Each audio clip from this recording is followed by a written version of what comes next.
오늘 본문 말씀을 통해서 시대의 분별과 대응, 시대의 분별과 대응이란 제목으로 하나님의 말씀 증거하겠습니다. 예전에 한 전쟁터에서 한 장수가 나이 많은 노병들에게 이런 지시를 내렸습니다. 만일 너희가 허리가 아프거나 무릎이 쑤시면 바로 얘기해라.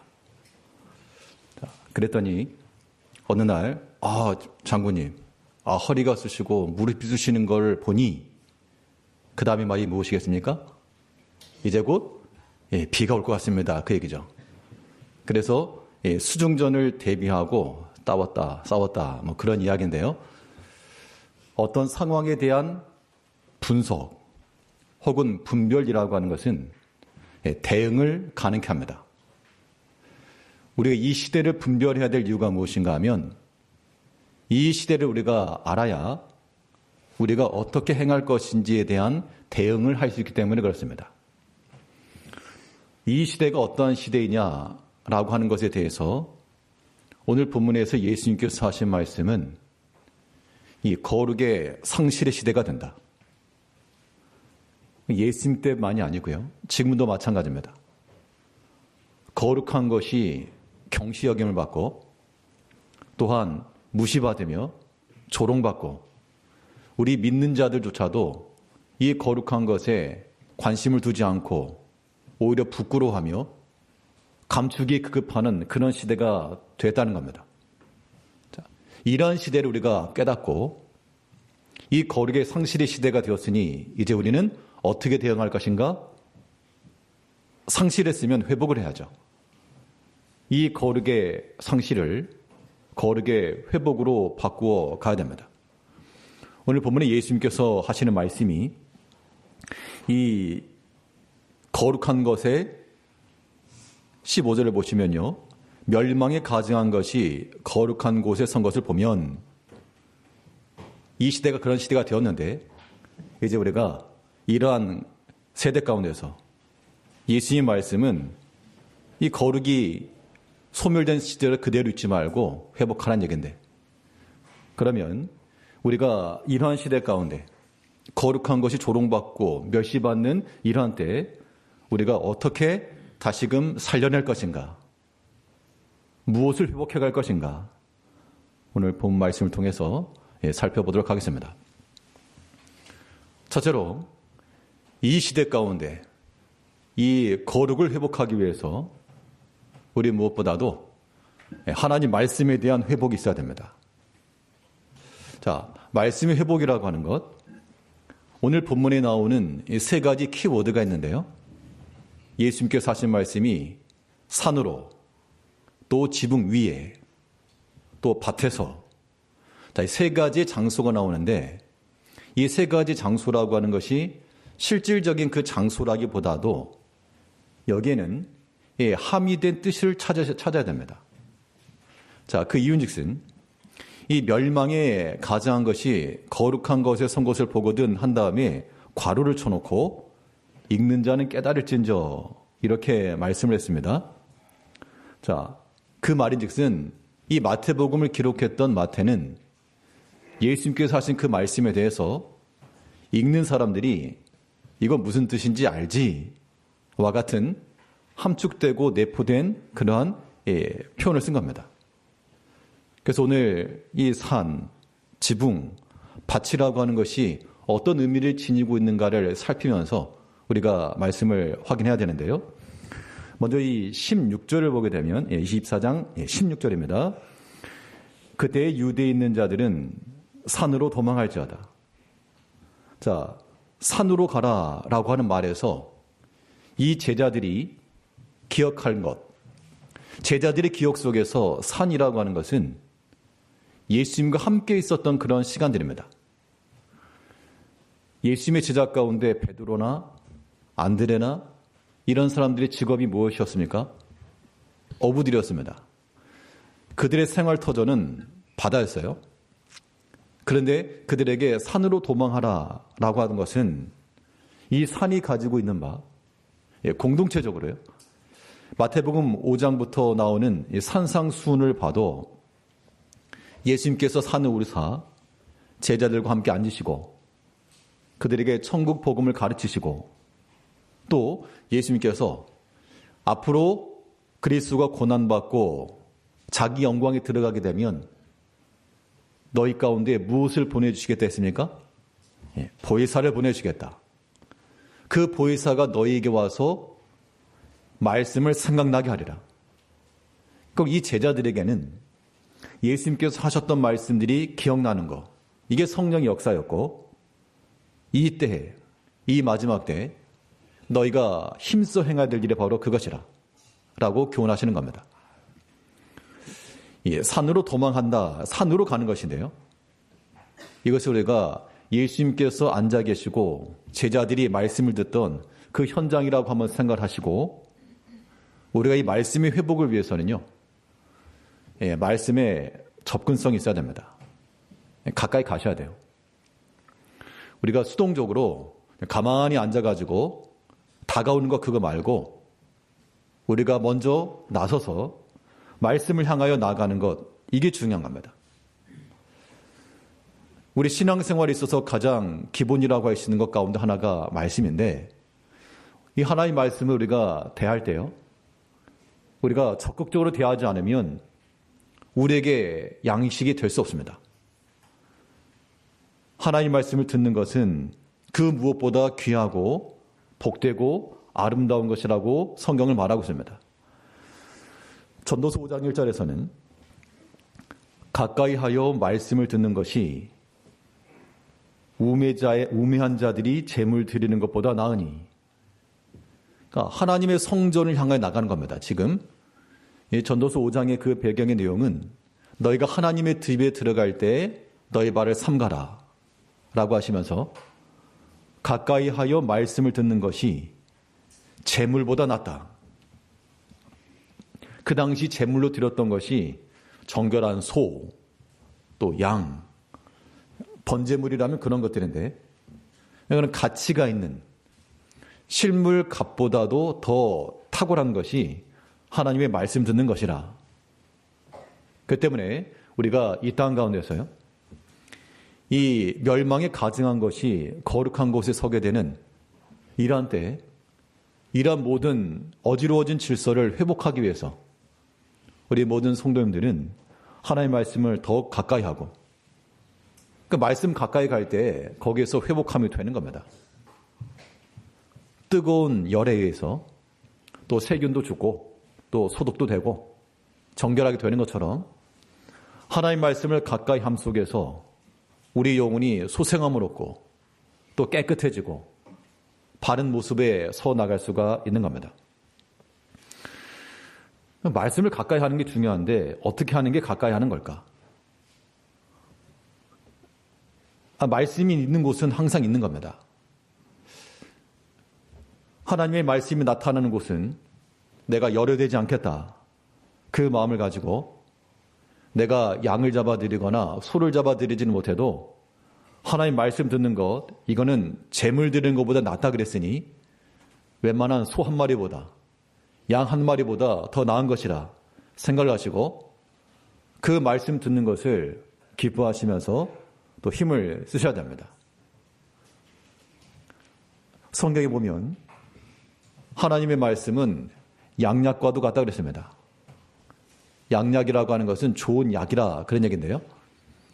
좋은 약이기 때문에 그 약을 먹으면 낫는 거죠.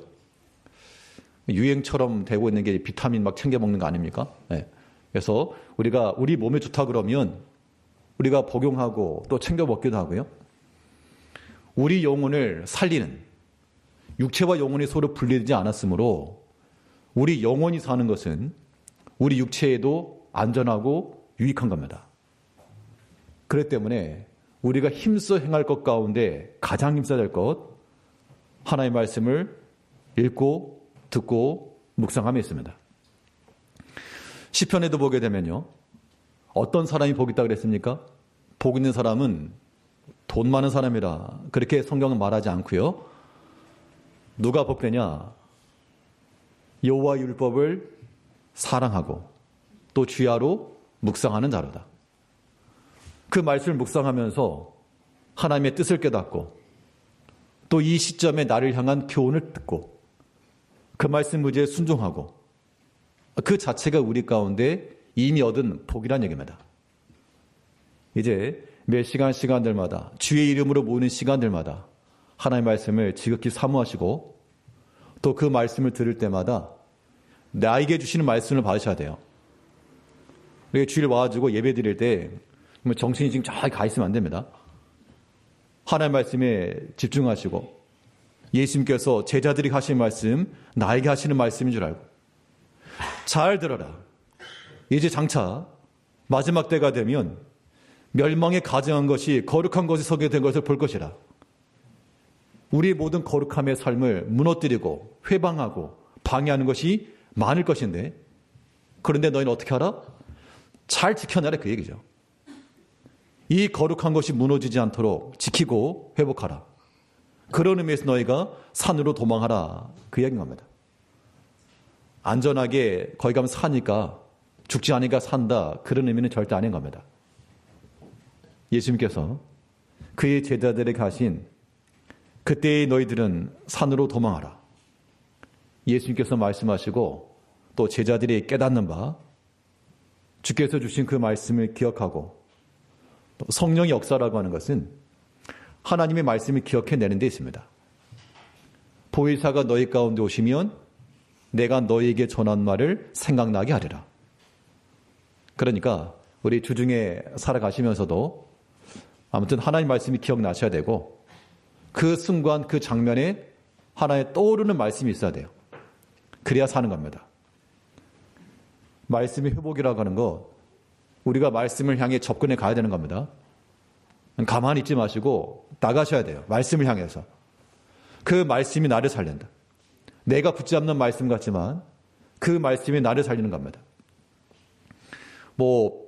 배를 타고 가다가 물에 빠지면 구명보트나 밧줄을 던져주죠.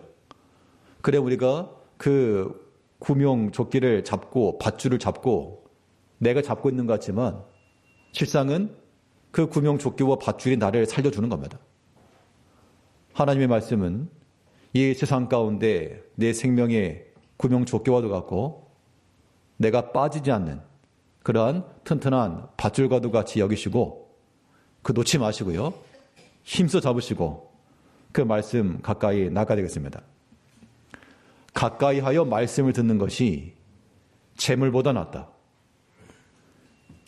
하나님의 말씀 듣는 것이 우리 삶에 있어서 가장 우선적 순서가 되어야 됩니다. 그러면 하나님의 말씀 듣는 것에 대해서 단순히 말씀을 들었다 정도가 아니고요. 그 말씀을 들을 때마다 우리가 무엇을 깨달아야 되는가 하면 하나님 말씀을 듣는 것은 하나님의 사랑의 증거라고 아셔야 됩니다. 하나님께서 그의 자녀들을 사랑하시기 때문에 말씀해 주시고 또 생각나게 하시고 기억나게 하시고 이 자리에 계신 우리 성도님들도 하나님 말씀을 들을 수 있다라고 하는 것은 하나님께서 우리를 어떻게 하신다? 사랑하신다. 그 증거인 거예요. 그러므로 하나님께서 사랑하는 자녀들에게 생명의 말씀을 주시고 또 주의 말씀을 듣는 자들은 하나님을 사랑하고 이러한 관계가 있어야 되는 겁니다. 이 말씀이라고 하는 것이 하나님과 우리 사이를 이어주는 그런 매개체와도 같아서 하나님의 뜻을 알고 하나님의 사랑을 확인하며 하나님께 사랑을 나타낼 수 있는 유일한 수단인 겁니다. 신명기 33장 3절 말씀에서는 여호와께서 백성을 사랑하시나니 모든 성도가 그의 수중에 있으며 주의 발 아래 앉아서 주의 말씀을 받는도다. 그러니까 주의 말씀을 받고 듣는 것이 그냥 저절로 당연한 것 아니고요. 어떠한 자들이 받는다 그랬습니까? 주께서 사랑하신 자들. 하나님이 사랑하는 그의 자녀들에게 생명의 말씀을 주신다. 그러면 그 주의 발 아래서 그의 음성을 듣는 자들은 하나님의 사랑을 받는 자들이요. 또 우리는 그 말씀을 들음으로 하나님을 사랑하는 자가 되고 가끔 앞에서 이렇게 설교를 한다거나, 특별히 이제 우리 작년 설교에는 그런 거 많이 없는데요. 학생들 대상으로 설교를 하거나 그럴 때, 때로는 벽에다 대고 이야기하는 것을 느낄 때가 있습니다. 뭐 말하면 좀 반응도 있고, 뭐 듣는 척도 하고 그래야 되는데, 나 고개 숙이고 앉아가지고, 그럼 내가 이걸 벽에다 말하는지, 우리가 하나님께서 우리에게 말씀 주시면, 하나님께서도 그런 거 느끼실 것 같아요. 내가 지금 벽에다 얘기하냐? 나 지금 누구랑 얘기하냐? 내가 사랑한 너에게 얘기하지 않느냐? 너가 들었으면, 그 말씀 들었으면, 주님, 그 말씀 감사합니다. 나 또한 주님을 사랑합니다. 좀 반응을 해야 되지 않겠느냐? 근데 우리가 목석과도 같이 교만하고요. 목이 곧은 자와 돼가지고 전혀 반응 없고 교양 있는 거죠. 점잖은 겁니다. 그런 신앙을 하나님께 원하시는 게 아니에요. 작은 것에 있어서도 주님 감사합니다. 오늘 찬송시에 했던 것처럼 주님 사랑합니다. 그런 고백들이 우리 가운데 나타나야 됩니다. 그것이 있고 없고는 우리 신앙에 있어서의 큰 차이인 거예요. 때로는 어떤 사람에게는 어려울 수 있습니다. 그런 말 하는 게 어려울 수가 있어요. 그럴지라도요. 하나님 사랑합니다. 감사합니다.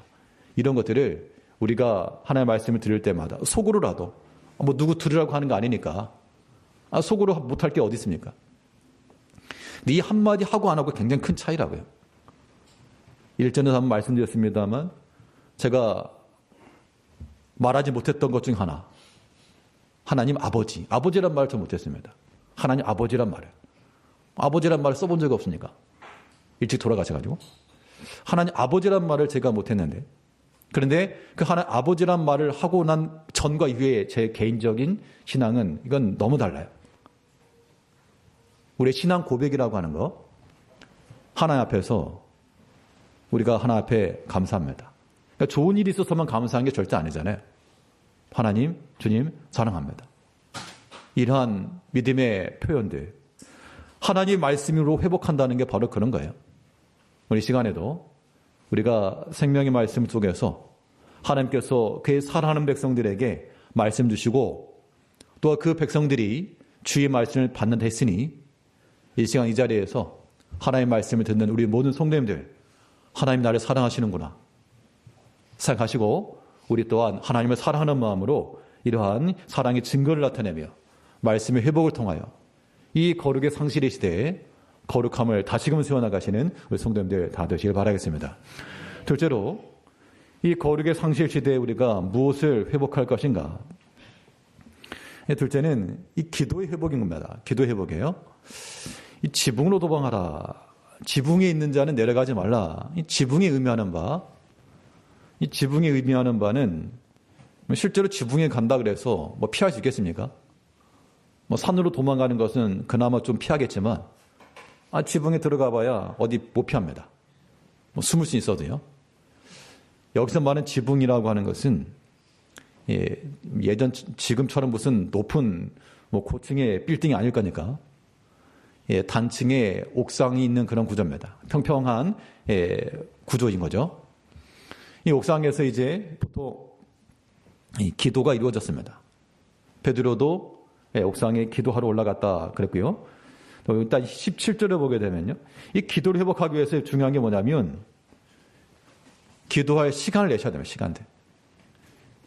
지붕에 있는 자는 17절에 집 안에 있는 물건을 가지러 내려가지 말며, 지붕 위에서 만일 기도하는 것이라 그러면요. 그거 다른 것 하느라고 내려가지 말고 지속하여 기도 생활할 것을 말하고 있습니다. 자, 그럼 여기서 오늘 드리고 싶은 말이 뭐냐면, 기도해야 된다는 건 다 아시죠? 그런데 기도를 만약에 내가 못하고 있다. 물론 기도 생활 하시는 분도 계시지만 못 하시는 분도 계시죠? 그럼 이제 질문하는 겁니다. 왜 기도를 할 수 없나? 왜 기도가 안 될까? 왜 기도를 하지 않는가?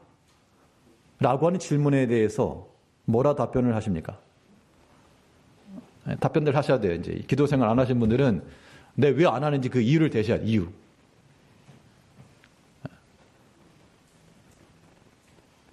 이유가 뭐겠어요? 단순합니다.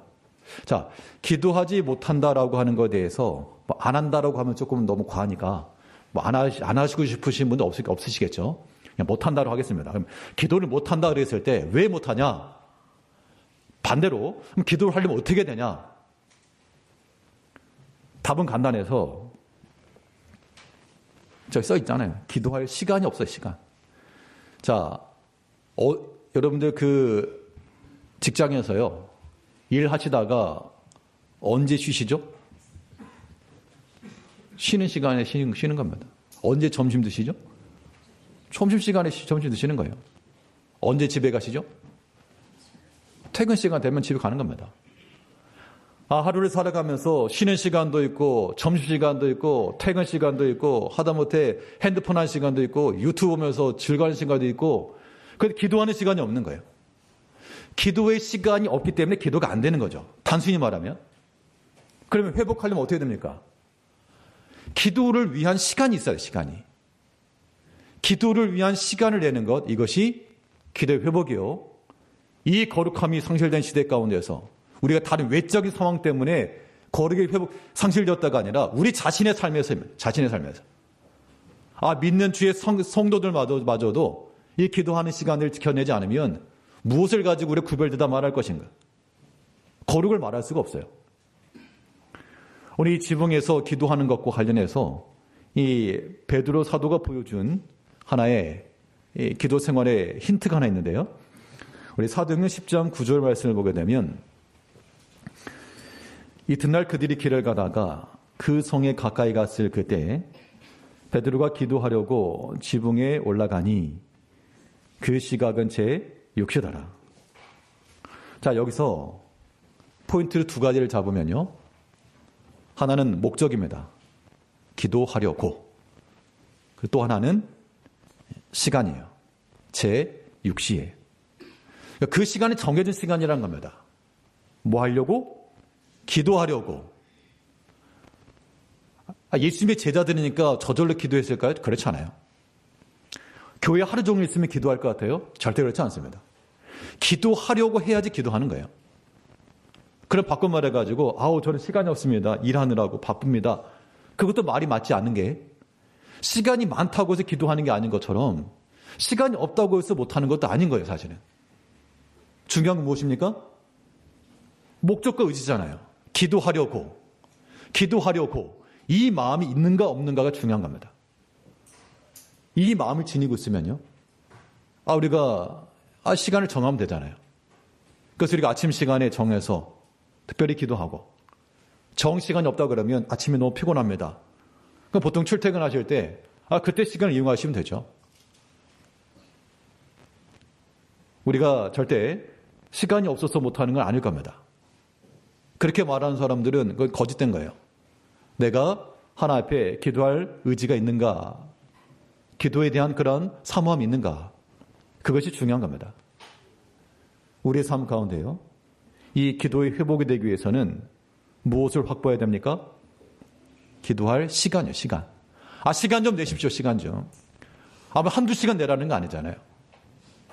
물론 종교개혁 당시 하루에 한두 시간씩 기도하고 그렇게 기도생활을 오래 하는 것도 우리에게 필요하지만 우리 현대인의 삶 속에서 그러지 못하더라도요. 최소한 그럼 물어볼게요. 최소한 얼마나 해야 될까요? 기도한다 그러면. 예? 여쭤볼게요. 기도생활 하시려면 최소한 얼마 하셔야 시간은 얼마나 하시면 좋을까요? 10분? 예? 40분? 40분? 40분? 40분? 40분 너무 길어요. 그럼 어떻게 해요, 그러면? 한 30분? 30분? 30분은 쇼부 보는 걸로. 30분. 30분 기도하는 것도 잘 하시는 거고. 정 안 되면 요즘 하는 말로 세상을 바꾸는 15분이니까 최소한 15분. 15분 정도면 가장 적당하지 않을까. 15분 띄엄띄엄 해가지고 30분 연속을 하라고 못할 거니까 아침에 15분, 점심에 15분, 저녁에 15분. 기도할 의지와 목적이 필요한 거예요. 베드로도 말하길 지붕에 왜 올라간 거예요? 빨래 널려 올라간 게 아니죠. 기도하려고 기도하려고. 기도하려는 목적이 있었기 때문에 그 시간에 올라간 거예요. 기도할 마음이 없었으면요. 있었죠 그냥. 제 6시면 몇 시겠습니까? 6시간 더 하면 되니까 12시거든요. 아이, 뜨거워 죽겠는데 왜 올라갑니까? 환경과 조건과 판단을 말하게 되면 할 수가 없어요. 이제 우리 성도님들이 특별히 기도 생활 힘쓰시길 바라겠고, 이 기도 생활이라고 하는 것이 우리에 있어서의 영적 경건의 기준을 이루어갈 수 있습니다. 그러니까 무슨 내용을 가지고 기도했냐, 그걸 말하는 게 아니에요. 자, 사람마다 다 상황이 다르기 때문에 기도의 내용은 다를 수 있습니다. 이걸 구해라 저걸 구해라 그렇게 강요할 수도 없어요. 중요한 것은 기도하려는 그 마음 자체가 중요한 겁니다. 하나님 앞에 기도해야 되겠다. 하나님 앞에 엎드려야 되겠다. 그 마음이 우리 가운데 필요한 겁니다. 그것도 없으면 이 구별됨이라고 하는 것을 우리가 회복할 수가 없습니다. 이 한 주 동안 우리 모든 성도님들이 개개인이 아무리 분주하고 바쁘고 그래도요, 참 하나님 앞에 하나님을 찾는 그 시간, 그러니까 기도가 이루어지려면 말씀과 연결돼서 이루어져야 돼요. 말씀 묵상하면서 기도하셔야 되겠고, 그 말씀 의지해서 자신을 살피고, 그런 기도 연습들, 훈련들 필요한 겁니다. 자, 만약 기도를 하지 않으면 어떻게 됩니까? 기도하지 않아도 그냥 잘 살아요. 그런데 성경에서는 기도를 하지 않는 것, 혹은 기도하기를 쉬는 것, 이것을 한 단어로 말하죠. 예. 사무엘이 말하기를 기도하기를 쉬는 것에 대해서 죄를 범하는 것이라 라고 했고, 나는 결단코 그 죄를 범하지 않겠다 라고 말하고 있습니다. 우리 사무엘상 12장 23절 말씀에 나는 너희를 위하여 기도하기를 쉬는 죄를 여호와 앞에 결단코 범하지 아니하고 선하고 의로운 길을 너희에게 가르칠 것인지. 기도하기를 쉬는 것도 죄랍니다. 아, 내가 무슨 남의 물건 훔쳤냐, 내가 뭐 도둑질을 했냐, 내가 다른 사람을 때렸냐, 뭐 그런 거 아니어도요, 기도하지 않는 것, 기도하기 쉬는 것도 죄랍니다. 이 죄를 범하지 않겠다라고 말하고 있죠. 이 한 주 동안 특별히 다른 결단보다는 기도하기를 쉬는 걸 죄라 그랬으니까 죄 짓지 않는 게 중요하잖아요. 하나님, 이 한 주 동안에 하나님 앞에 기도할 수 있는 시간과 기도할 수 있는 마음을 주시고 또 실제로 기도하셔야죠. 정해진 시간에 교회에 나와서 하시는 거 제일 좋고, 또 중간중간 그 중간중간 시간 버리지 마시고 시간을 선용하셔야 됩니다.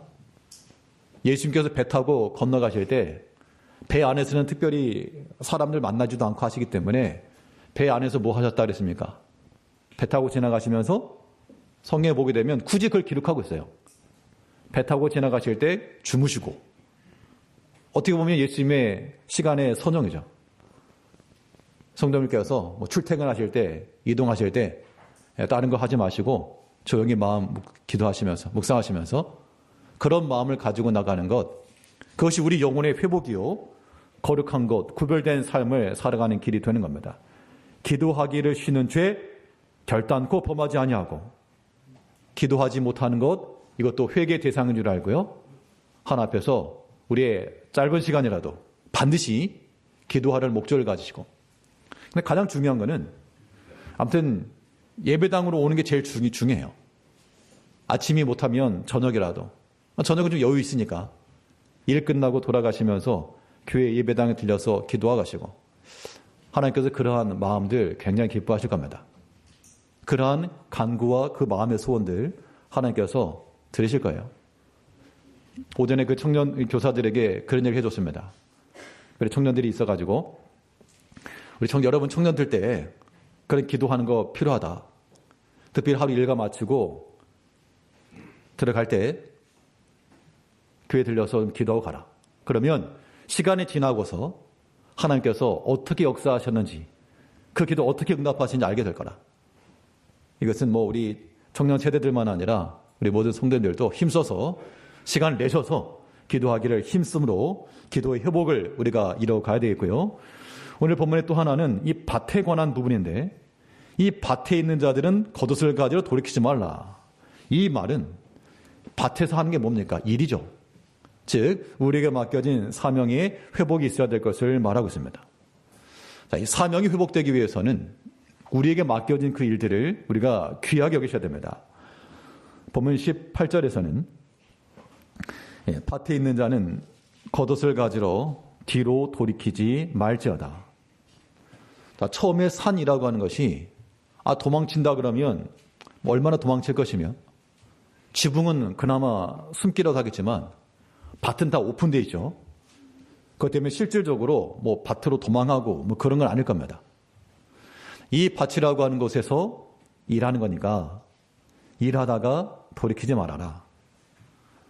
일을 하게 되면 이게 덥고 땀이 나니까 입고 있던 겉옷을 벗어 던질 판에 지금 겉옷을 가지러 간다는 얘기는 뭐겠어요?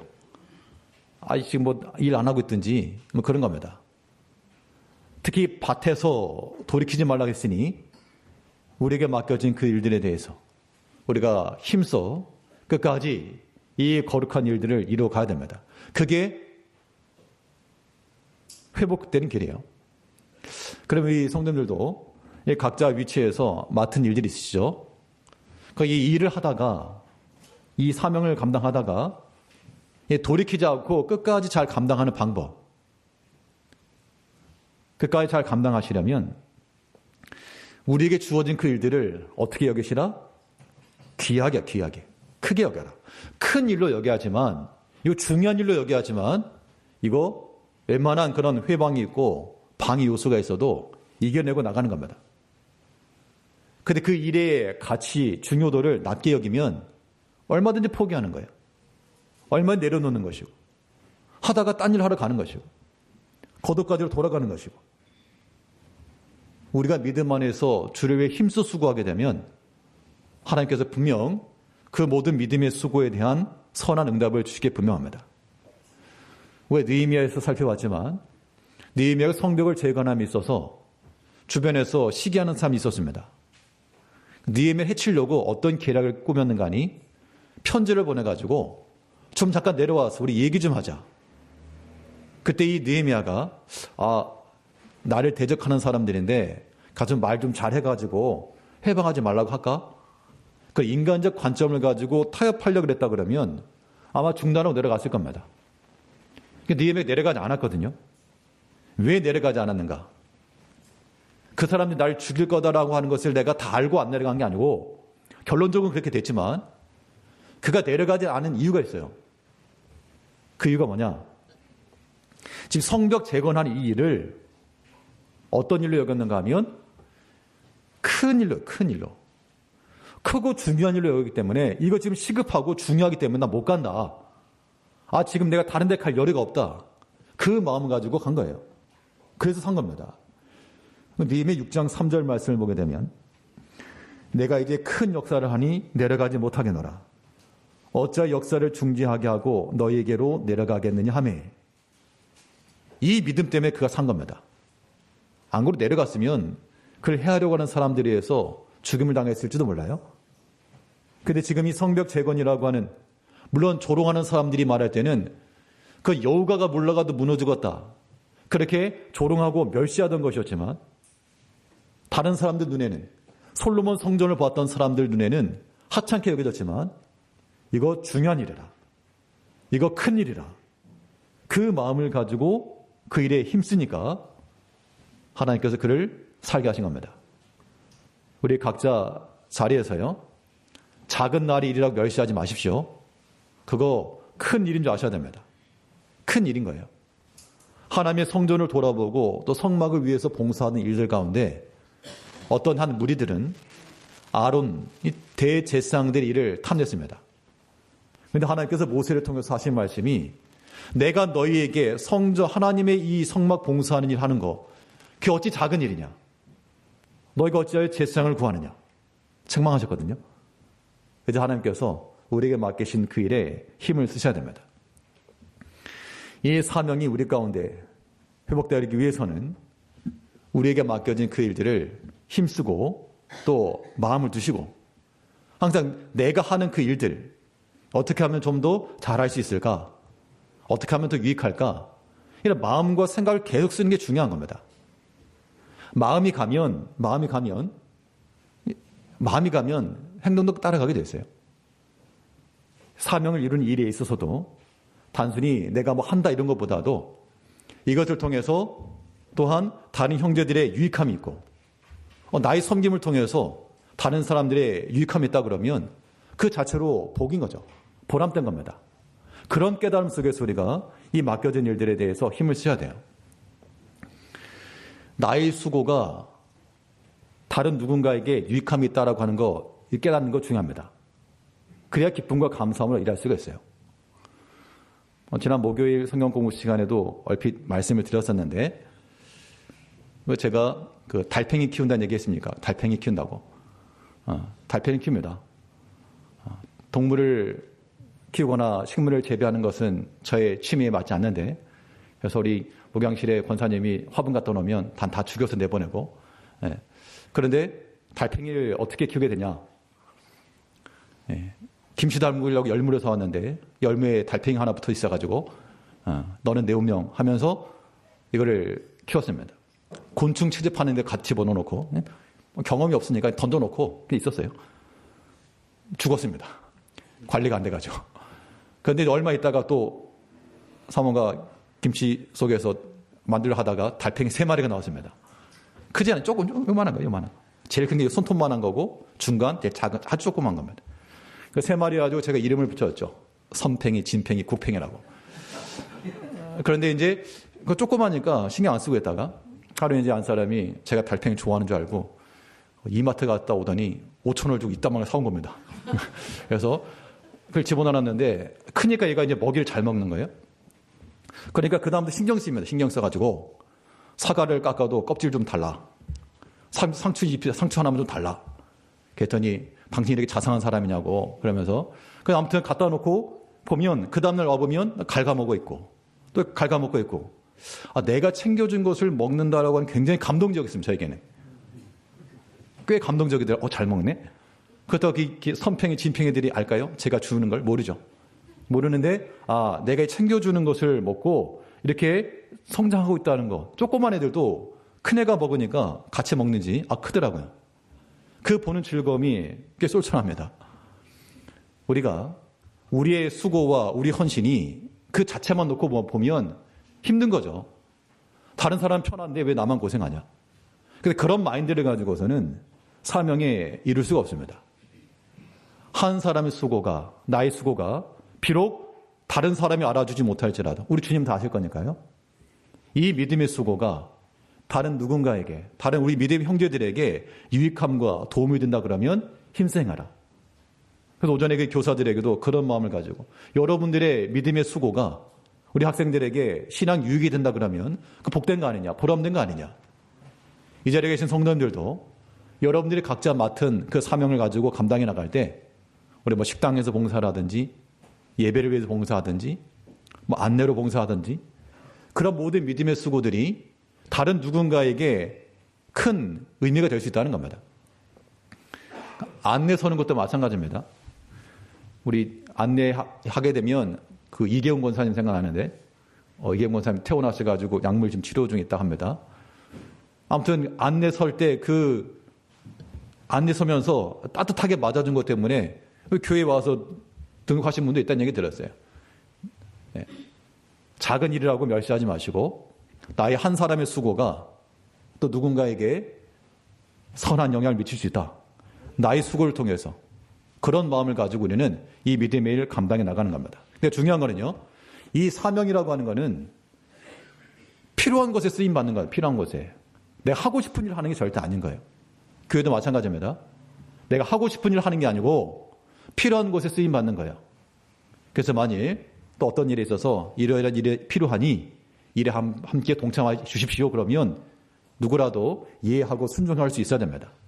그런 마음을 가질 때 이 믿음의 일들, 거룩함의 일들이 회복될 줄 아시고 예수님께서 말씀하신 바 이 마지막 때가 되면 여러 가지 일들 가운데 멸망에 가장한 것이 거룩한 것이 서게 될 것이라. 이제 우리는 이 거룩함이 무너진 것을 그대로 두지 마시고 그것을 회복하기 위해서 말씀으로 또 기도로 우리에게 맡겨진 사명으로 잘 회복하여 하나님의 나라를 끝까지 이루어나가시는 우리 모든 성도님들 다 되시기를 바라겠습니다. 기도하겠습니다. 우리를 변함없이 사랑하신 아버지 하나님, 하나님께